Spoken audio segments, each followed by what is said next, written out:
Okay, students, so today's after completing the Gauss law, now we are going to discuss some numerical based on the Gauss law.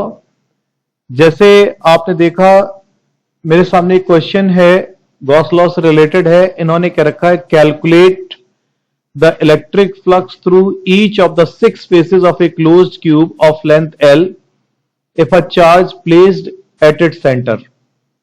जैसे इस question में इन्होंने क्या रखा है कि अगर एक कोई चार्ज है जो एक कोई क्यूब है उसके सेंटर पे रखा हुआ है. सपोज हम लोग देख लेते हैं, अगर इससे रिलेटेड गॉस लॉ से रिलेटेड एक क्वेश्चन है जिसमें आपने देखा कि एक कोई चार्ज है जो एक कोई क्यूब इस तरीके से हम लोग ले लेते हैं और इस क्यूब के सेंटर पर अगर कोई चार्ज यहां पर रखा हुआ है, जैसे यहां पर ये कोई क्यूब है और इस क्यूब के सेंटर पर यहां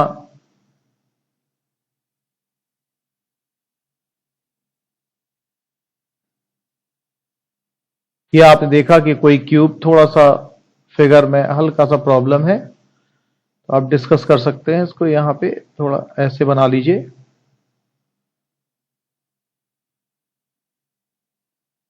ये आपने देखा इस तरीके से क्यूब, इसमें 2 पार्ट हैं. जैसे अगर कोई चार्ज, इन्होंने से क्या रखा है कि इसके सेंटर पर ऐसे कोई एक चार्ज रखा हुआ है किसी क्यूब के, तो इस क्यूब की हर एक फेस से निकलने वाला हम लोगों को इलेक्ट्रिक फ्लक्स फाइंड करना है. जैसे इन्होंने क्या रखा है, calculate the electric flux through each of the 6 faces of a closed cube of length L if a charge cube placed at its centre. Second part है at one of its vertices. तो जैसे मान लीजिए आपने देखा कि charge जैसे centre पर रखा हुआ है, तो अगर हम लोग यहां पे लिखें कि पूरे क्यूब से निकलने वाला फ्लक्स क्या होगा, total flux passing through the cube, यहां पे पूरे क्यूब से निकलने वाला फ्लक्स हमारे पास में क्या होगा. तो आपको कल मैंने बतलाया था कि किसी क्लोज सरफेस से निकलने वाला फ्लक्स जो होता है उसमें इनक्लोज चार्ज का 1/ε0 टाइम्स होता है. अब जैसे इस न्यूमेरिकल में इन्होंने क्या रखा है, calculate the electric flux through each of the 6 faces. Each of the 6 faces मतलब ईच ऑफ द 6 फेसेस का मतलब यहां पे क्या हो गया, सारी सरफेसेस से निकलने वाला फ्लक्स. लेकिन अगर कभी न्यूमेरिकल को ऐसे चेंज कर देते कि इलेक्ट्रिक फ्लक्स, जैसे कई बार, हालांकि इसमें ऐसे उन्होंने पूछा नहीं है लेकिन जैसे कई बार वो पूछ सकते हैं कि इसकी एक सरफेस से, एक मेरे पास में जो सरफेस है उससे निकलने वाला फ्लक्स क्या होगा. इलेक्ट्रिक फ्लक्स यहां पे अगर हम लोग लिख दें passing through it's one surface, passing through it's one surface, इसकी एक सरफेस से निकलने वाला फ्लक्स क्या होगा. तो आपको पता है कि क्यूब की कितनी सरफेसेस होती हैं, 6. तो आप इसे लिख सकते हैं phi E dash is equal to 1/6 times of the total flux. तो यानी कि आप देखेंगे इस तरीके से 1/6ε0 इंटू क्यू, ये यहां पर आ जाएगा phi E dash की वैल्यू. ओके. अब इसी क्वेश्चन में इन्होंने एक चीज और क्या रखी है कि अगर इसी चार्ज को हम लोग इसके एक वर्टिस पे रख दें तब क्या होगा. तो उसके लिए भी आप ऐसे इसको फाइंड कर सकते हैं.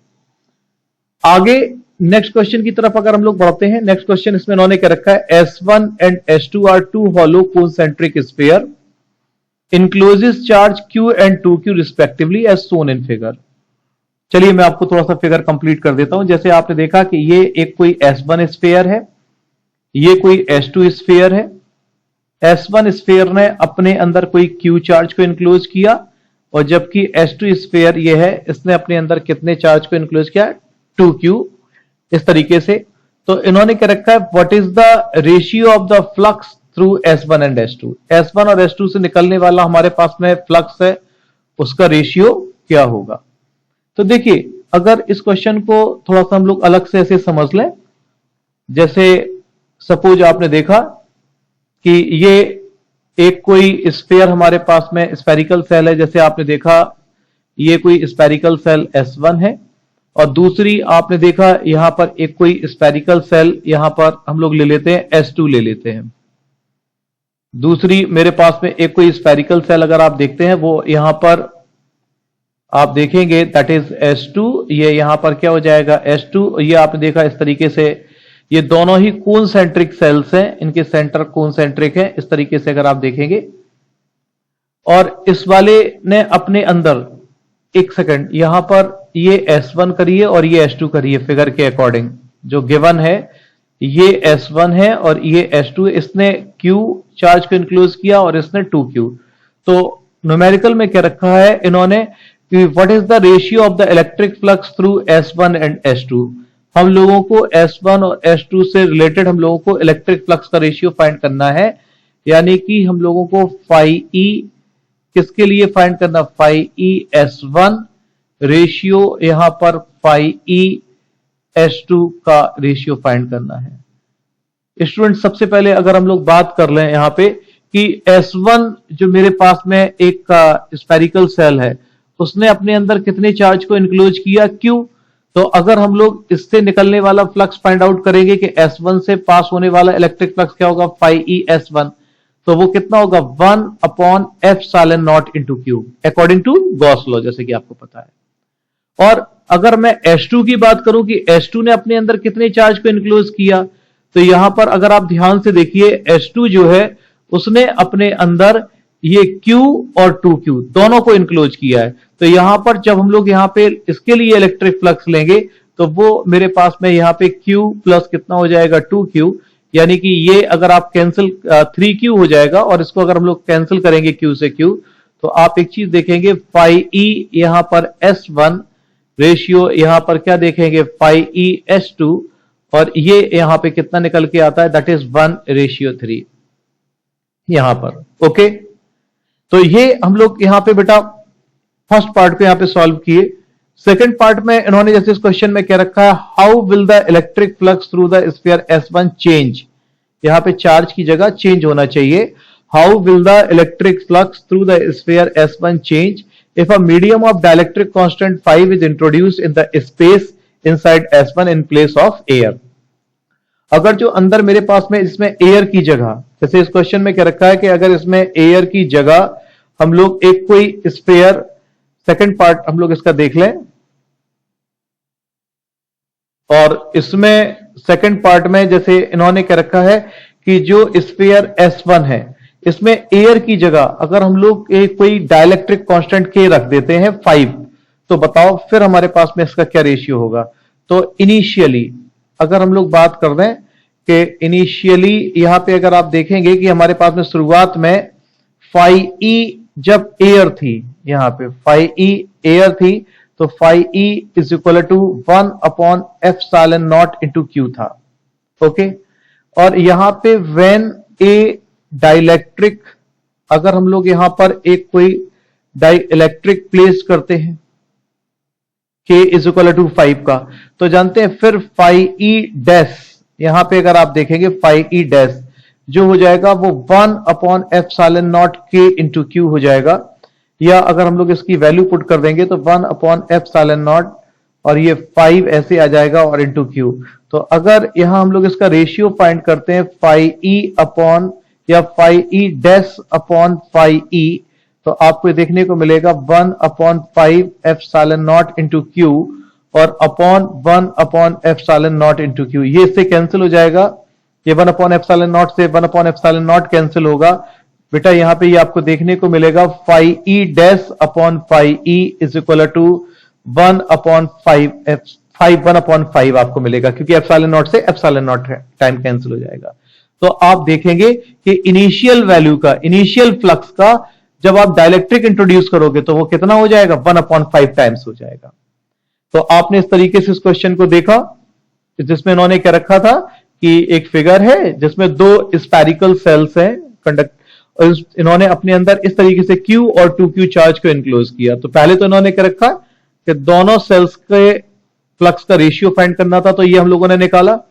सेकंड आप लोगों ने इस तरीके से देखा कि अगर इस जो हमारे पास में सेल S1 है उसमें हम लोग कोई डाइलेक्ट्रिक इंट्रोड्यूस कर देते हैं एयर को हटा के, तो क्या चेंज आएगा वो आपने इस तरीके से देखा। हम लोग यहाँ पे आंसर इसके देखते हैं 1/3 और 1/5, ये इस तरीके से इसके आंसर। अगले क्वेश्चन की तरफ हम लोग चलते हैं। जैसे इस क्वेश्चन में इन्होंने क्या रखा है, फिगर शोज ए चार्ज्ड लम्प्स। जैसे यहां पर आपने देखा कि एक हमारे पास में फिगर है और इन्होंने क्या रखा है, a figure shows 5 charge lumps, 5 हमारे पास में चार्ज लम्प्स हैं of plastic and electrically neutral coin. ठीक है, और इसी में इन्होंने क्या रखा है कि the cross section of the Gaussian surface S1 is indicate. Figure नहीं है, फिगर मैं आपको बना देता हूं इसका, तो आपको और अच्छे से क्लियर हो जाएगा।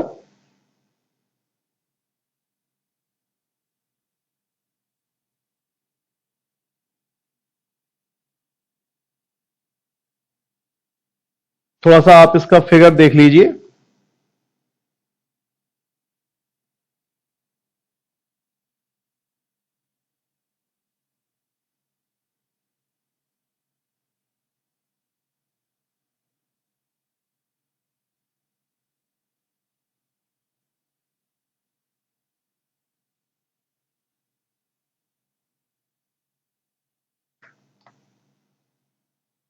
ये इस तरीके से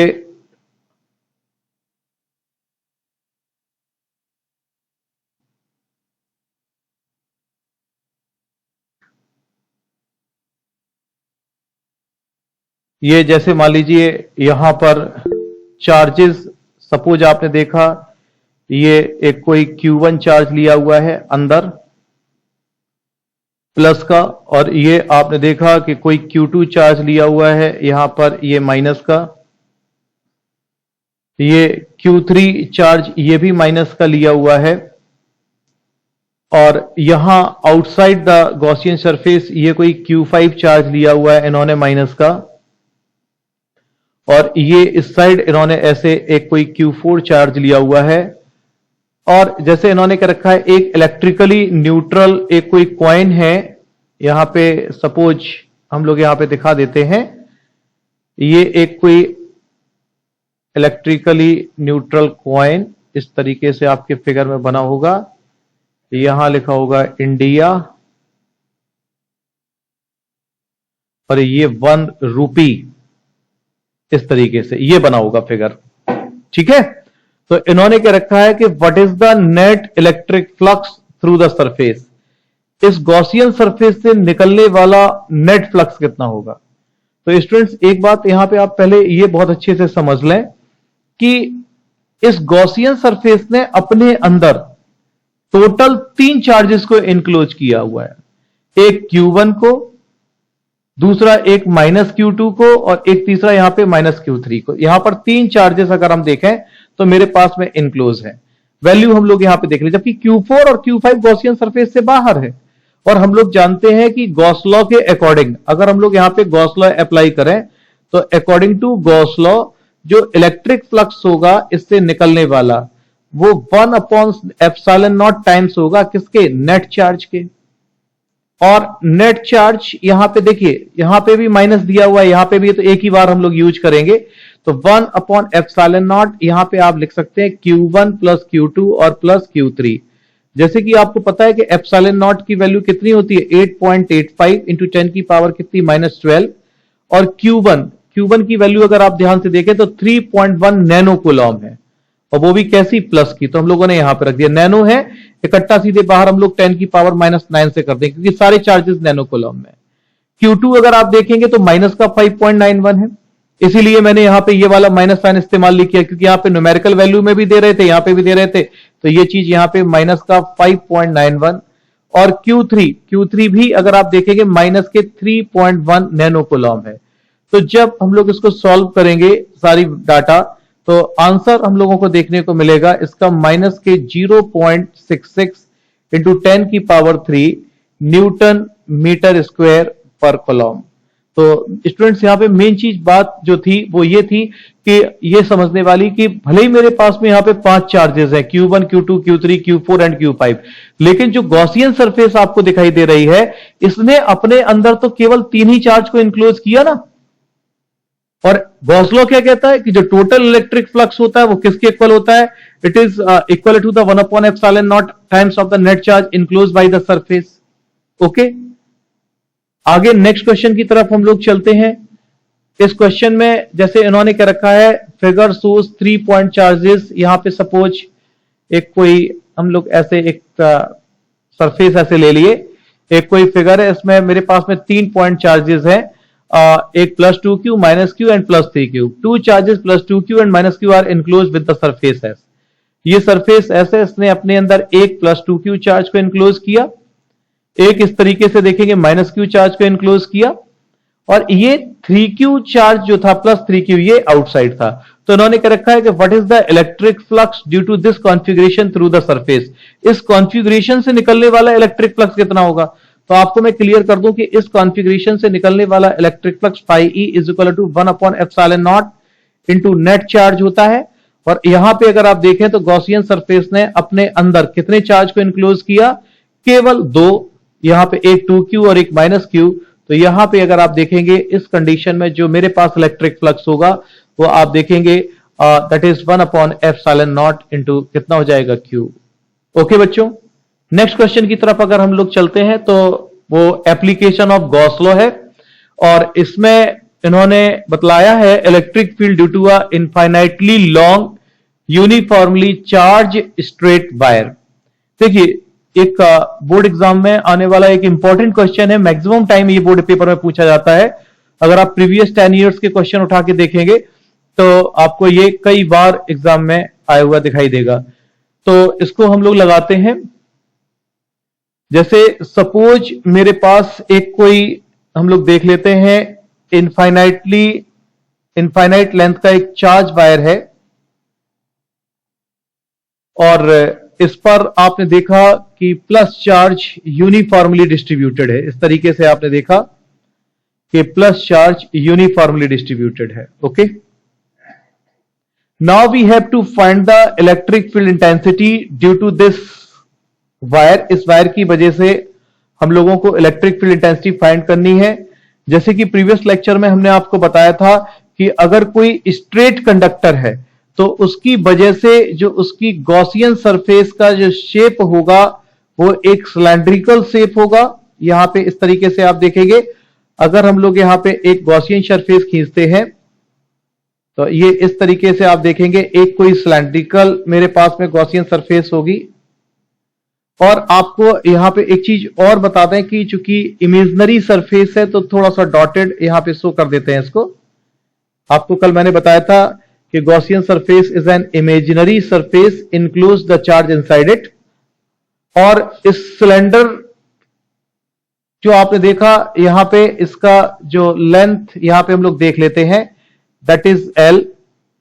इस तरीके से हम लोग देख लेते हैं कि इसकी जो लेंथ है वो आप देखेंगे कितनी है हमारे पास में, एल है। और जानते हैं now we have to find the electric field intensity. इससे आर डिस्टेंस पर यहां पर हम लोगों को इलेक्ट्रिक फील्ड इंटेंसिटी फाइंड करनी है। तो आपको मैं बतला दूं कि जो सिलेंडर है उसके 3 फेस होंगे। सपोज ये मेरे पास में इसको फर्स्ट फेस ले लेते हैं, ये यहां पे सेकंड फेस ले लेते हैं, या ऐसा कर लीजिए फर्स्ट सेकंड थर्ड ले लेते हैं। यहां पे जैसे ये फर्स्ट फेस ले लेते हैं, ये आपने देखा कि सेकंड फेस ले लेते हैं, और जो मेरे पास में एक इसकी कर्व सरफेस है उसको थर्ड फेस यहां पे दिखा देते हैं, जैसे फर्स्ट सेकंड और ये वाला थर्ड फेस है। और आपको जैसे कि कल मैंने बताया था कि इलेक्ट्रिक फील्ड इंटेंसिटी कैसे काम करेगी, रेडियली काम करेगी। तो अगर हम लोग यहां पे देखें सपोज, तो आप देखेंगे इलेक्ट्रिक फील्ड इंटेंसिटी जैसे इस पॉइंट पर E, और ये हम लोग यहां पे इसका एरिया वेक्टर कट कर लिए। यहां पे सपोज ये मेरे पास में कितना हो जाएगा ds1, या ये कोई सरफेस है इसका एरिया वेक्टर ds यहां पे काम करेगा। यहां पे अगर हम लोग बात करें तो जैसे कि आपको पता है बहुत अच्छे से इलेक्ट्रिक फील्ड इंटेंसिटी मैंने बताया आपको कि रेडियली वर्क करेगी, तो इलेक्ट्रिक फील्ड इंटेंसिटी E ऐसे ही काम करेगी।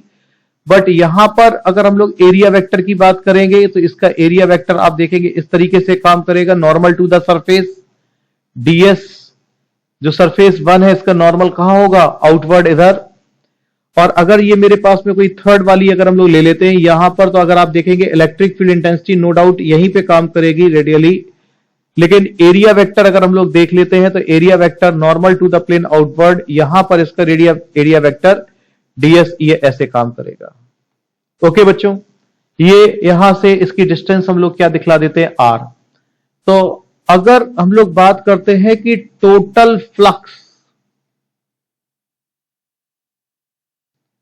Passing through the Gaussian surface, total flux passing through the Gaussian surface, ये जो गॉसियन सरफेस है, इस गॉसियन सरफेस से पास होने वाले अगर हम लोग टोटल इलेक्ट्रिक फ्लक्स की बात करेंगे तो phi E is equal to close integration, आप देखोगे vector E dot vector ds। ये पूरी गॉसियन सरफेस से पास होने वाला इलेक्ट्रिक फ्लक्स है।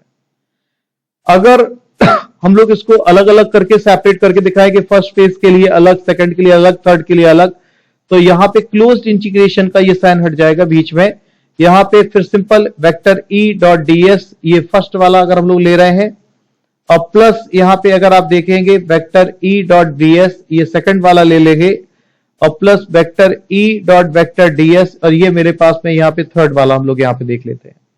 तो फर्स्ट वाले में जब अगर आप इसको ब्रेक करेंगे तो ई ds कॉस और थीटा अगर फर्स्ट वाले में देखेंगे तो कितना है आपके पास π/2, यानी कि यहां पे ये 90 डिग्री हो जाएगा। सेकंड वाले की अगर आप बात करते हैं ई ds कॉस, तो यहां पे भी बच्चों आपको देखने को मिलेगा ये भी π/2, यहां पे ये भी π/2 हो जाएगा, तो ये भी 90 डिग्री यहां पे हम लोग देखेंगे। जबकि थर्ड वाले के लिए अगर आप देखेंगे that is E ds cos 0, क्योंकि यहां पर अगर आप देखेंगे इलेक्ट्रिक फील्ड इंटेंसिटी और area vector act along the same direction. तो आपको जैसे कि मालूम है कि cos 0 की वैल्यू कितनी 1, ये दोनों 90 वाले यहां पे ये कितना हो जाएगा 0 + 0, और यहां पे अगर आप देखेंगे ये cos 0 की वैल्यू यहां पे कितनी हो जाएगी 1 ई ds, ई इंटीग्रेशन से आपका बाहर आ जाएगा, ds का इंटीग्रेशन क्या होगा s, और s का मतलब इसका जो सरफेस एरिया लेंगे that is the circumference into length, ये 2 पाई r और इनटू l, ये मेरे पास में इलेक्ट्रिक फ्लक्स इस तरीके से देखने को मिला। ओके स्टूडेंट्स, अब अगर हम लोग यहाँ पे गॉस लॉ अप्लाई कर देते हैं, यहां पे लिख देते हैं फ्रॉम गॉस लॉ, जैसे कि कल हम लोगों ने पढ़ा था पिछले लेक्चर में। तो गॉस लॉ यहां पर phi E is equal to किसके इक्वल हो जाता है 1/ε0 इंटू क्यू, और जब इन दोनों इक्वेशंस को हम लोग लिख देते हैं यहां पर from equation first and second, अगर हम लोग यहां पे इक्वेशन फर्स्ट और सेकंड दोनों को इक्वलाइज कर दें तो E इंटू आप देखेंगे 2 पाई RL इज इक्वल टू आप देखेंगे 1/ε0 इंटू क्यू, तो E इज इक्वल टू 1/2 पाई ε0 और Q अपॉन नीचे कितना हो जाएगा RL। बच्चों आपने कूलॉम्स लॉ जब मैंने आपको पढ़ाया था तो वहां पे मैंने आपको 3 तरीके की डेंसिटी बताई थी। एक मैंने आपको बताया था लीनियर चार्ज डेंसिटी, शायद अगर आपको याद हो वो क्या होता था चार्ज पर यूनिट लेंथ, एक मैंने बताया था surface charge density charge per unit area, और एक मैंने बताया था volume charge density that is the charge distributed per unit volume. तो यहां पर अगर आप ध्यान से देखिए चार्ज जो है वो लीनियरली डिस्ट्रीब्यूट हो रहा है, तो यहां पर अगर हम लोग बात कर लें कि लीनियर चार्ज डेंसिटी, यहां पे लीनियर चार्ज डेंसिटी क्या है अगर लैम्डा है, तो आपको बहुत अच्छे से मालूम है कि लैम्डा इज इक्वल टू किसके होता है Q अपॉन L के। तो यहां पर अगर हम लोग इस Q अपॉन L को लैम्डा से रिप्लेस कर देंगे, ये जो आप देख रहे हैं इस तरीके से, ये जो आपने देखा कि Q अपॉन L है, इसे लैम्डा से रिप्लेस करेंगे तो आपके सामने जो रिलेशन दिखाई देगा वो आपको दिखेगा lambda upon 2 pi ε0 into r। अगर हम लोग बेटा इसका वेक्टर नोटेशन बता दें कि इसका वेक्टर नोटेशन क्या होगा, तो वेक्टर नोटेशन आपको देखने को मिलेगा vector E is equal to lambda upon 2 pi ε0 r into n cap. Okay students, तो इस तरीके से हम लोगों ने ये एक्सप्रेशन फाइंड किया है electric field intensity due to a infinite length conductor.